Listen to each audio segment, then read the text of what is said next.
So basically, I like to have a chat, and not so much an interview, more of a sort of a chat, and um, yeah, that sort of thing, really. So Nice. would you be able to introduce yourself for me, please? Yeah, of course. Hi, my name is Georgie. My pronouns are she, her, and I am the producer for MacPlebs. Brilliant, thank you. And so I'll ask a question, and then I won't just be limited to like asking you questions. I might sort of ask a follow-up question, which is not on like my question list. So, what was your most memorable theatre experience, like as a child or young adult? Oh, that's a great question. I was actually supposed to go and see Michael Jackson with my mum for her 40th birthday, but unfortunately he passed away before we were able to see him.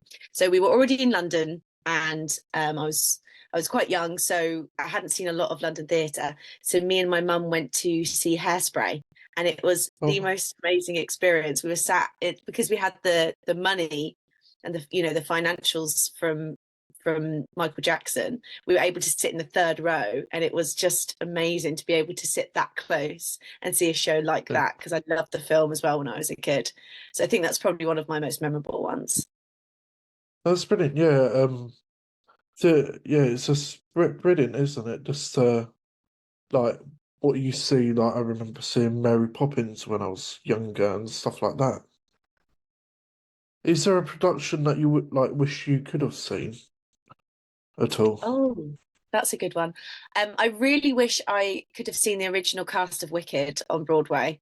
I always remember listening to the soundtrack with Kristen Chenoweth and Idina Mendes, and just wanting to like be there and like experience it. So yeah, that's definitely a show where I was like, oh, I wish I'd have seen that. That would have been really cool. Because I think when you're a kid and you love musicals, you listen to you listen to them over and over and over again. So you just kind of wish that you could have been in the room for the original one, like the original cast of Hamilton. Like I can't even imagine being there, like for that experience. It just must have been incredible. I know it's just like and plus as well they had the like bragging rights to say they were like the original cast and stuff. Yeah, It's just so like exciting. yeah, Even like the back years ago, like the original cast of Les Mis to what it is now, and like even Six as well. Like I saw Six a couple of weeks ago, yeah, and it's just like amazing. It's just like wow, it's yeah. so Especially exciting. Yeah, especially like the original cast of Six. Like imagine seeing that in Edinburgh before it all kind of blew up, or things like Operation Mincemeat. I just think that show is incredible. So like seeing things that have grown. So to have Yeah, been an audience member at the beginning of those must have just been so, so special. I know. And speaking about Operation Mincemeat, it's really bad. I've yet to seen it. Like yeah, I know. Probably doesn't help. I live in Kent, and I Oh, also work as well. So yeah. It's a really, really good show. It's so fun. It's so creative. It incorporates, everything about making theatre, and they have been making this show I think for around 5 years, and you can tell yeah, because they're all so in sync with each other and in harmony. I yeah. haven't seen the new cast yet, but I would be interested to see how that has developed with a brand new company who, because I think the three members of Spit Lip are the writers, so it would be Yeah. interesting to see how different it is now with that chemistry. I know. Going back to that, it's a bit like Mischief Theatre's like the play that goes wrong. So Yeah. like I saw Mind Mangler, but so if they put it on UK tour with a different cast, it'll be interesting to sort of see how they interpret it, so to speak. Yeah, oh, definitely. I've loved all the mischief shows that I've seen. I think they've been so good. I saw My Mangler at Edinburgh Fringe. I've seen Magic Goes Wrong, which I thought was so clever, to have actual magic by Penn and Teller, and then also have the still the pizzazz of stuff going wrong. So good. It's so funny. I know, it's so much fun. Just up there, you probably can't see it, but I've got a couple of their programs on the wall. It's just like, That's so nice. who But who would you who would you say your heroes are? Sorry. my heroes. Oh my gosh, what a question. Um, oh golly. I mean, just because I love her energy and I think that she's brilliant at what she does would be Bonnie Langford. I've met her a couple I've met her a couple of times and she's just a ray of sunshine. Like, yeah, so nice. Such She, she, she just seems so lovely. yeah. She just seems so personable as well. Like I've not Yeah. met her, but like the way she comes across, she's not sort of out for herself so much. I think Like that's what I think that's why I would name her as one of my heroes because she's been in the industry for such a long time and you can tell that she still has such a kind presence yeah, and is incredibly talented as well, and has worked on so many different things. So yeah, I think on a producer level to be able to be that kind of person in the industry but also have worked on those kind of projects is yeah, definitely what I would inspire to do. that's brilliant. Thank you. So, if you could sort of meet anybody or have like a dinner party, past, present, or like say in like a theatre character, who would it be and why? Okay, so theatre characters. Either like a celebrity or like a performer or like even a character. Oh, interesting. Okay. I'd have to have Marilyn Monroe there because I'm a little bit obsessed with Marilyn. So she would have to be there and she would look beautiful and gorgeous and I would just probably speak to her all night, to be honest. Um, I would, oh gosh, who else would I like there? Marilyn would definitely be there. Uh, maybe maybe someone like random like Donald Trump. Someone who I would just be like, I don't really agree with anything you think or anything you say, but it's just, do you know what? It would liven up the party. Why not? But Crazy. that's brilliant. And then yeah, so him and Marilyn would be chatting away. A theatre character. Who could I have? Hmm.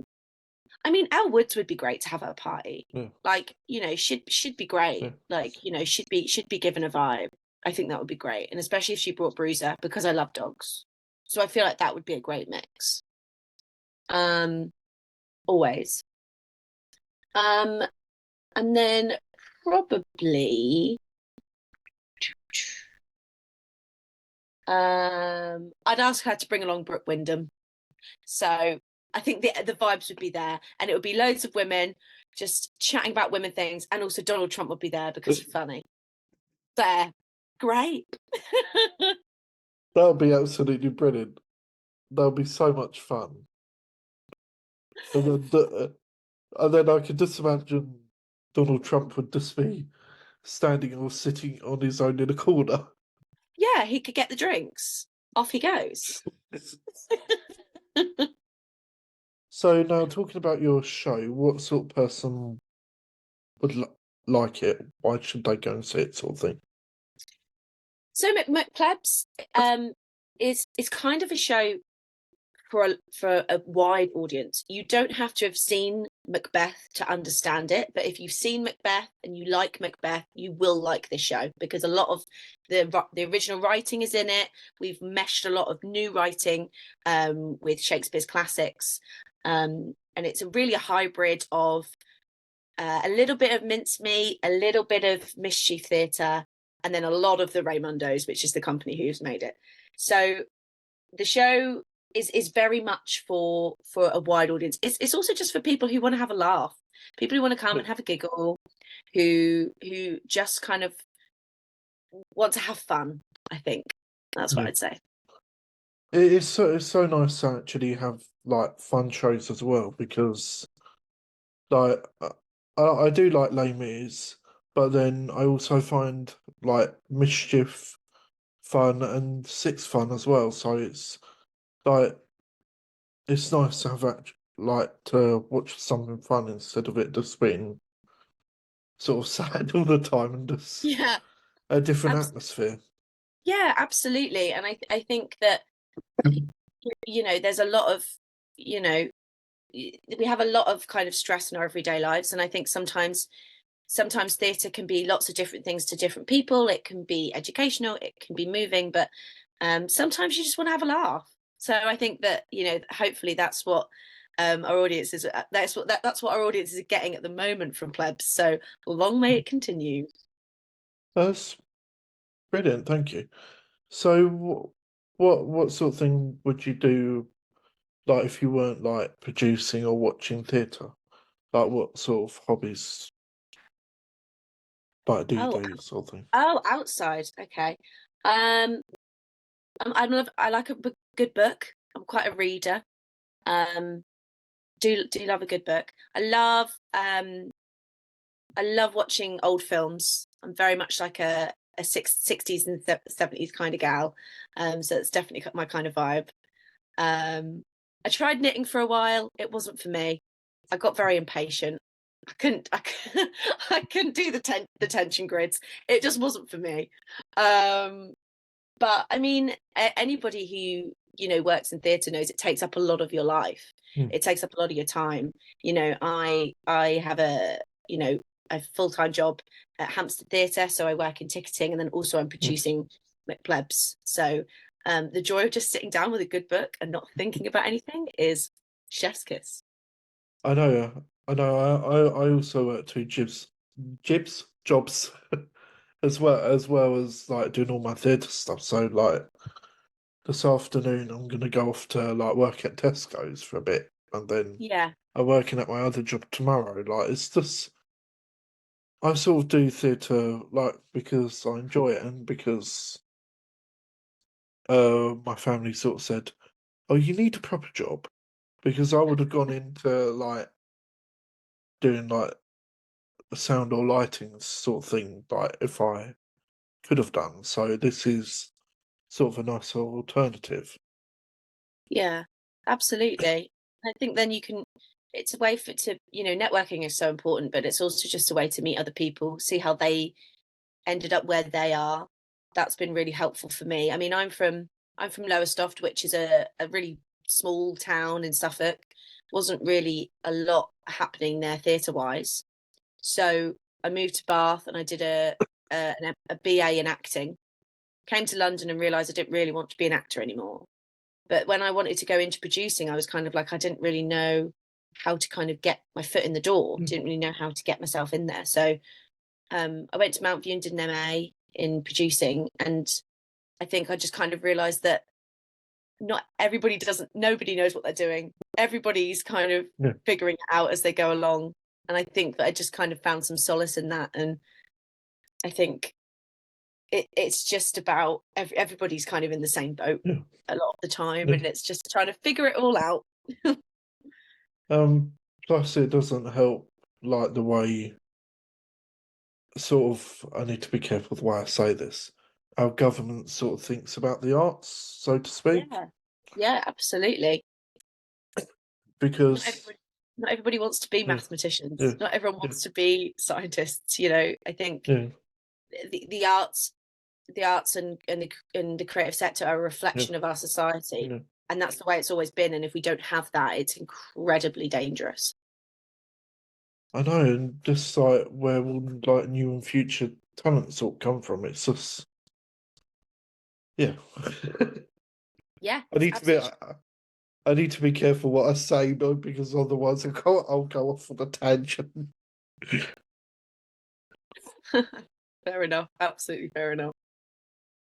So, going back to MacPlebs, where can we find more information about your show and like where to follow you on social media?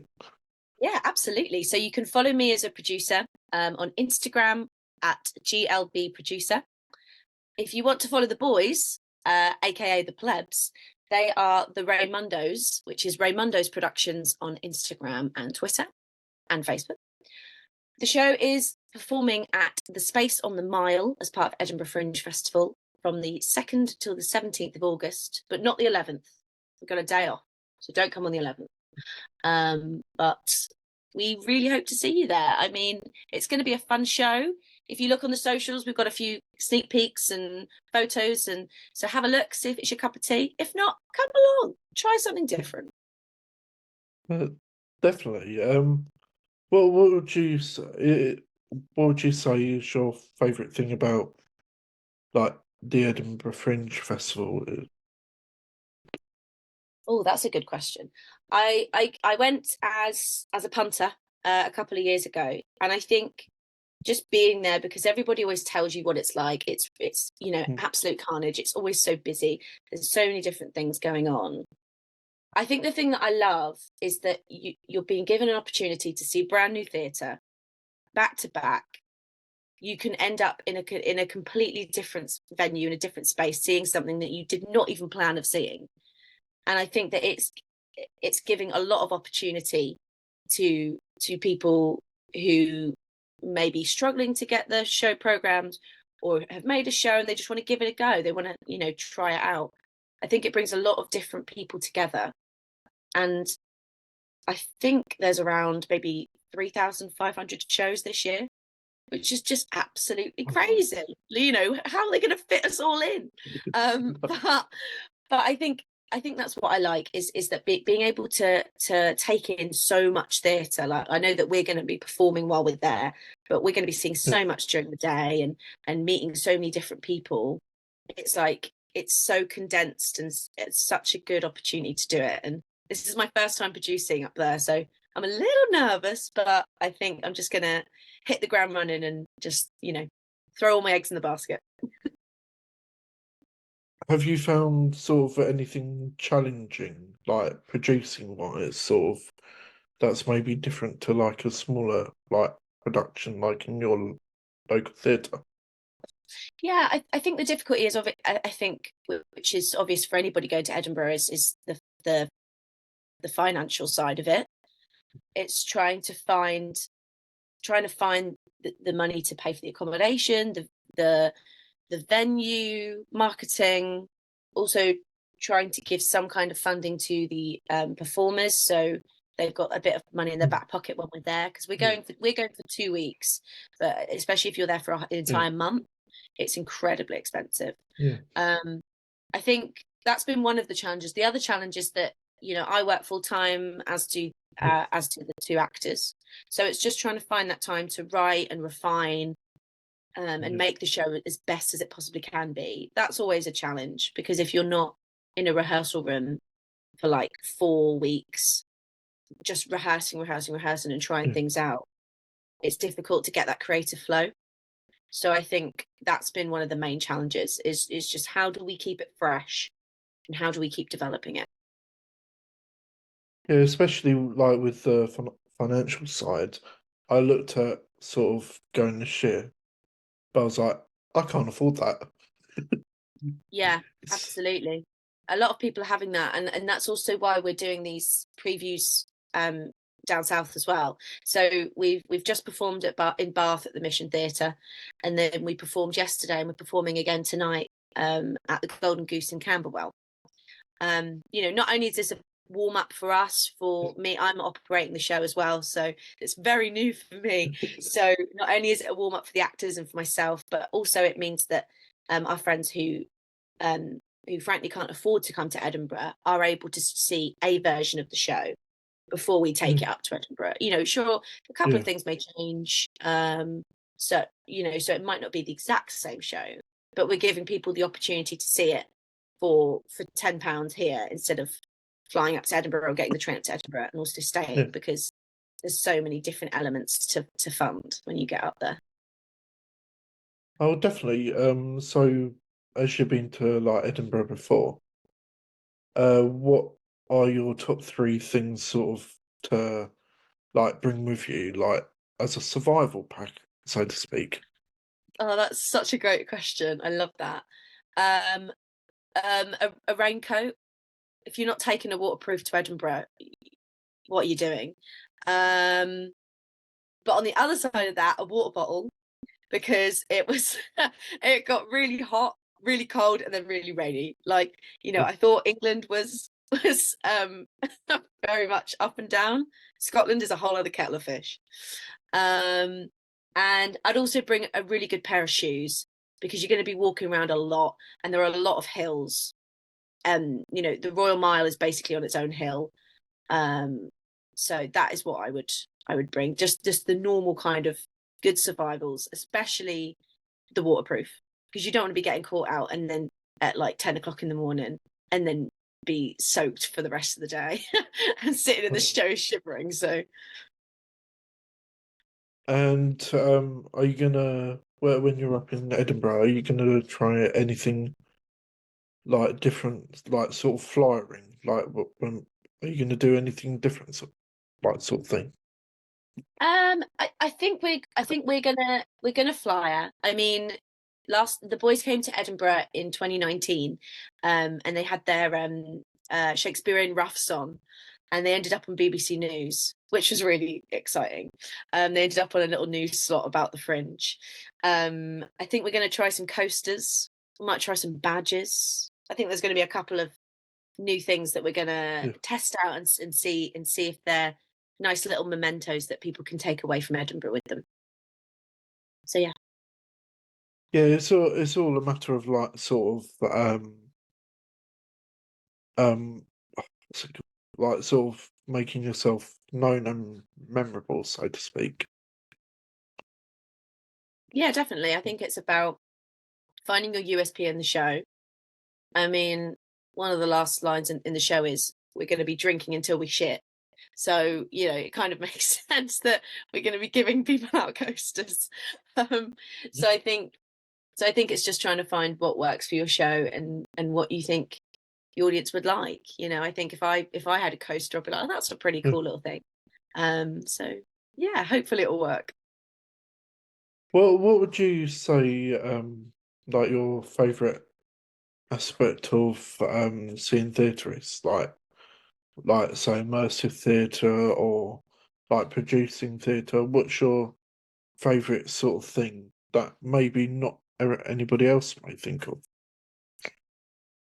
Oh, um, I think kind of my favorite aspect of theatre is set design.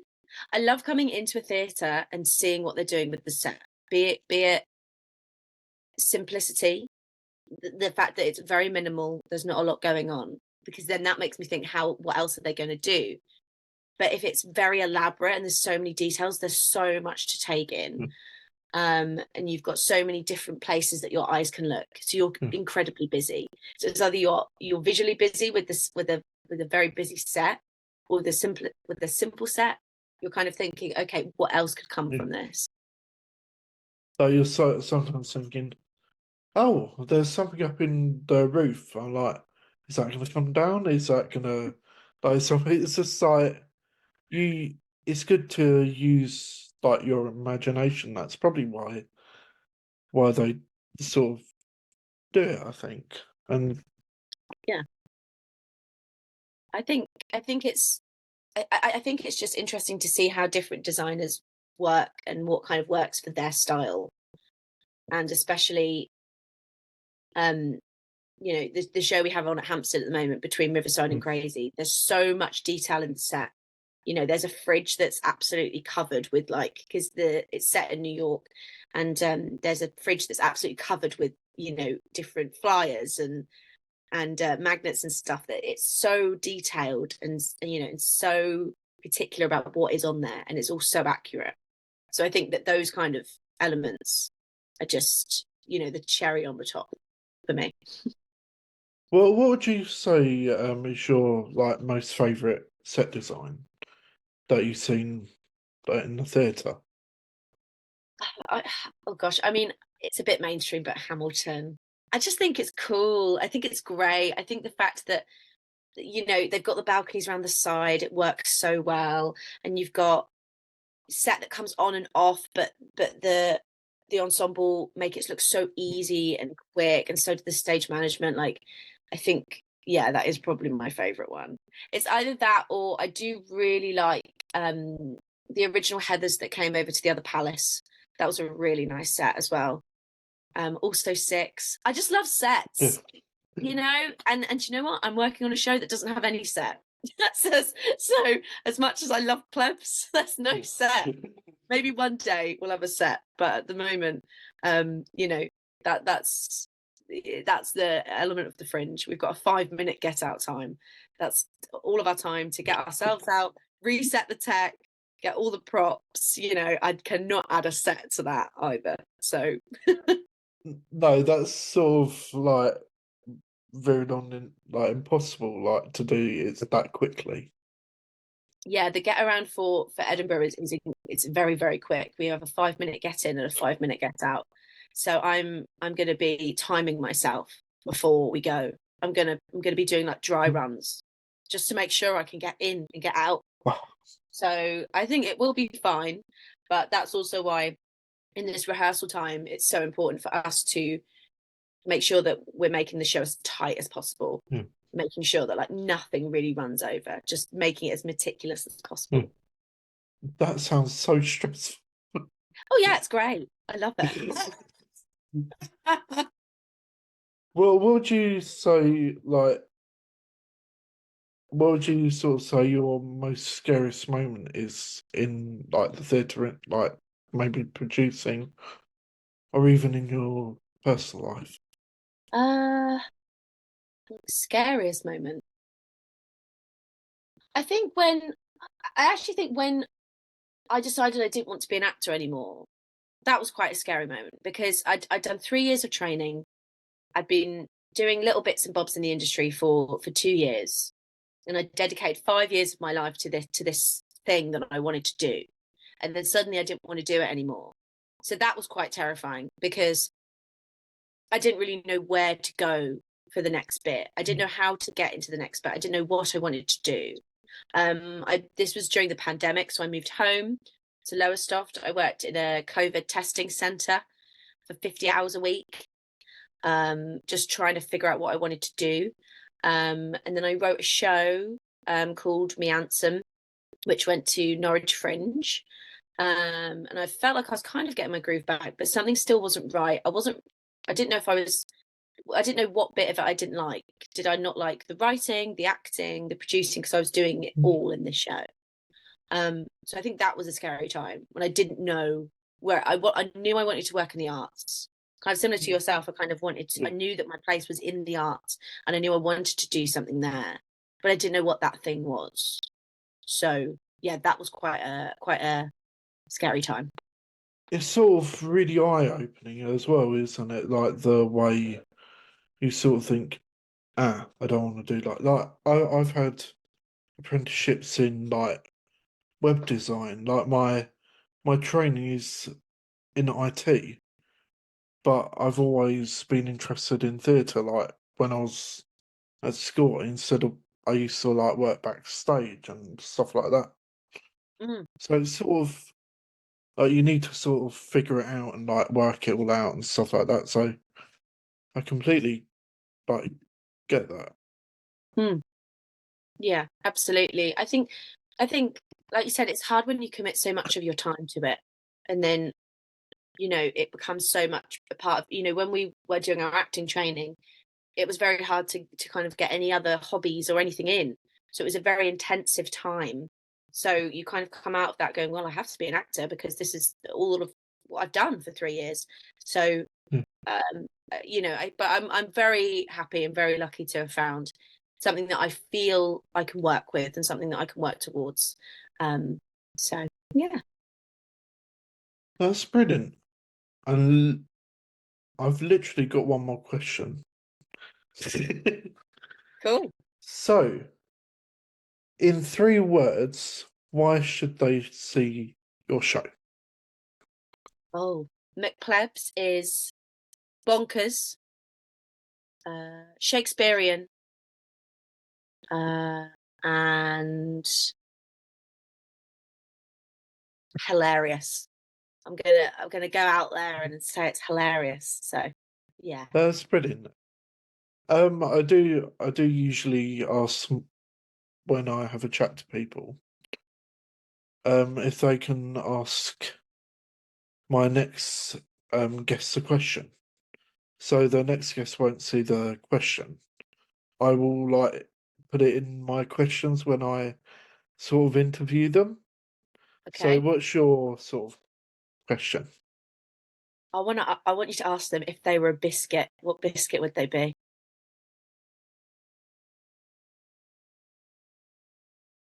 Because I like to think I'm a chocolate hobnob. I'm not, but I like to think I am. I'm more of a custard cream, but I dream of being a chocolate hobnob. That's brilliant, thank you. That's okay. I hope you have a great time in Edinburgh. Thank you, Tim. That's really lovely. And thanks for having me. Like, this has That's been really okay. lovely. And also, if you have any other like shows you want to like to promote, let me know, and let me know how it goes as well. I'm only like Amazing. an email Abs- away. Yeah, absolutely. Yeah, I'll keep you posted. That's brilliant. Thank you. Super. Thank you. Enjoy the rest of your day. You too. Thanks. Bye. Bye.